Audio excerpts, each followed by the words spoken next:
So the key take home for this though is that postural changes, even with low energy expenditure, so just standing, may be beneficial for your health. One intervention that I did see that works was out of Australia, and I got to go down there someday and do some studying, because they have a lot of really cool interventions for older adults out of Australia.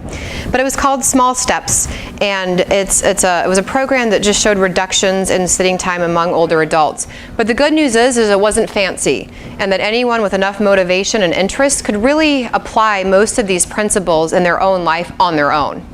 So it was a review of your assessed sedentary time. So I gave you at least a place to start for your own assessment of what your sedentary time looks like today. There was some normative feedback from a trained facilitator. So it would be someone like me sitting with someone like you, looking at that sheet and talking about, well, what things could you change? You all can, we're all capable of doing that. Sometimes it's easier when someone's helping guide us, no doubt, but that's not a fancy intervention. And then helping with some guided goal setting. And I'm going to give you a little tool for this. Many of you, especially in the corporate world, may be well familiar with this principle for making goals, for setting goals that are more likely to be achieved, and that's through this goal setting. And it stands for specific, measurable, achievable, realistic, and time sensitive. So any of these like cultural psychologists and these work environments and all that will say that you need these 5 elements to make a goal that will stick, that you're more achieve. So think about it in your own life. If you just say like, well, I'm going to lose weight this month. Well, that's hard to follow up on because it's really an action. It doesn't have any specific things that you're looking at to change. It has nothing to do with behavior. So instead of saying, I'm going to lose weight this month, you say, I'm going to specific. It's very specific, right? It has to be measuring the behavior instead of the outcome. So I'm going to do that 3 days a week, 5 days a week, whatever. Is it achievable? Yeah. On Saturday nights after dinner, because that's what my tradition is with my husband or wife or whatever. So yeah, I can do it 5 days a week though. Sure, I can do that. It's achievable, it's realistic, and then time sensitive. Give yourself a start time and an end time for a goal.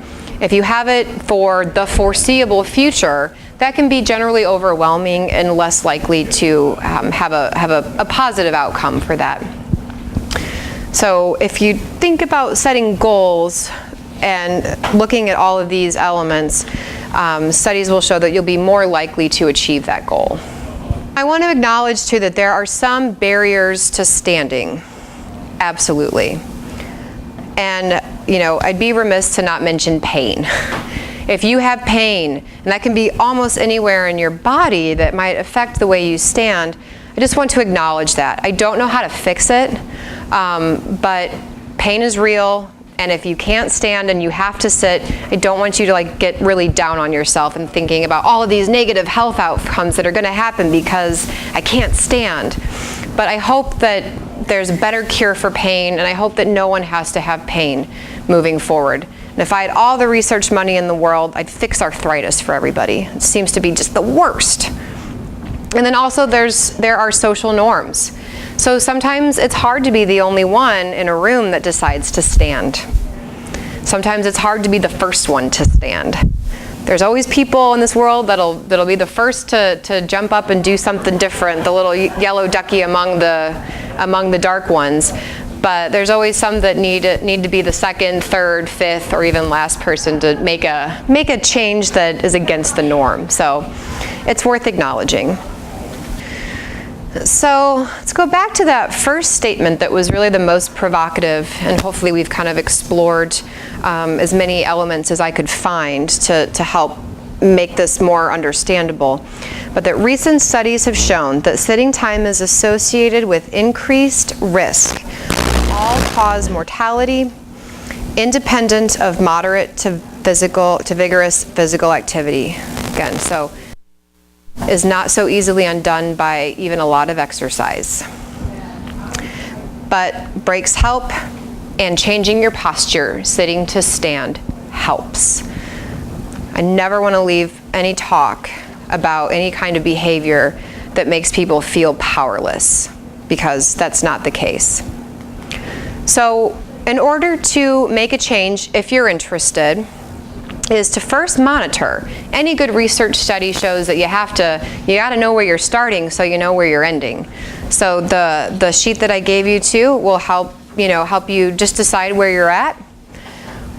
And you can log your hours for a week, changing any behavior, sense with what your estimates are. The second role of, or the second step in a behavior change is to think about what kind of intervention will work for you. If you're someone with some knee pain, running probably isn't going to be the right thing for you, but maybe there's some other intervention that you like. Swimming, maybe you like a stationary bike. So just think about what works for you. Short breaks. We saw that made a difference. It helped to run around the block during commercials. And then what about standing watching TV? Then you're not sedentary, are you? The third is making that personal plan. So, I encourage you to think about using that SMART goal tool to help achieve a behavior change that you want to make. But no one else can make it for you, because then it won't work. If you've ever known anybody in your life that says, well, if you just stopped eating candy, you wouldn't be so heavy, we get defensive, because that's not the right way to go about behavior change. It has to come from within. You have to want to do it. We all know that. You can't make anybody do anything else. Sometimes it helps to use an accountability buddy. So, hey, Rebecca, I really would like to be less sedentary this month. Instead of going out to lunch, do you want to go on a walk around the park instead? Having somebody to help you achieve those goals, and even just announcing that you want to make them, can make us better at it. As long as they're not mean friends who will then shame you if you say, you know what, I do want to have lunch and I do want dessert. Stop judging me. We don't need those friends, right? So continue to monitor for a while to see if your behavior is changing. And then once we have something that's a new habit, then we don't usually have to monitor so much anymore, right? We know we're doing it. But, maintenance, the devil, right? Maintenance is the hard thing sometimes. A lot of times we're good at it for a while, and then something happens, because that's life. But it's important to just never be derailed or discouraged for too long. If you are injured and gosh darn it, you can't walk the way you used to, don't get down on yourself for too long. You might have to modify what you do. Hopefully it's temporary. But I just don't want anyone to feel discouraged or despondent forever. And then reward yourself. That's tricky though, because you don't want to reward the thing with the thing that you're trying to change. You know what I mean?